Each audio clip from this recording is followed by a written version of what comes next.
Ecco, cittadine e cittadini del nostro Friuli Venezia Giulia, una nota serale così che propongo traendo dalla stampa quotidiana della mia città, insomma la sedicente capitale del Friuli, ed è una nota molto interessante che viene proposta sul tema dell'identità friulana, che viene proposta dall'accademico, dal professore universitario Andrea Zanini. E riguardo all'identità friulana e alla sua funzione nell'attualità, Zanini scrive così: il Friuli ha alcune cose ben più importanti dell'identità, soprattutto di quella sbandierata o ridotta a sagra. In primo luogo ha una grande storia che attraversa i millenni, che incrocia in tutti i suoi passaggi fondamentali la storia d'Europa e la rende unica. Poi ha una lingua, cioè un suo modo per definire il mondo.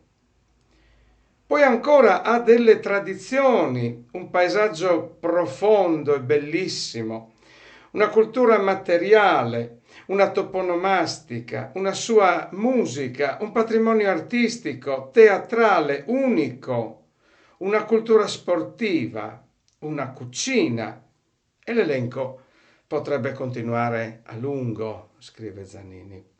Tutto questo patrimonio culturale, materiale e immateriale, oggettivo e non soggettivo, è un giacimento aperto a disposizione di tutti, che rende il Friuli un luogo dove è o potrebbe essere facile sentirsi a casa, sentire di appartenere a un luogo e non solo viverci.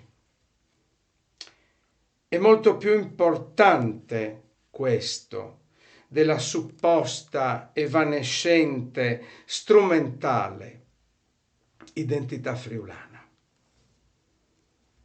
Giusto, splendido, professor Zanini, ma forse l'identità friulana è proprio questo che lei dice, è proprio questa visione del mondo che procede dall'esperienza, grande esperienza del passato, è proprio questo passato che si proietta da maestro verso il futuro, quell'identità friulana che va presa in considerazione, che va riscoperta ogni giorno, proprio per la sua capacità di essere progetto per il domani.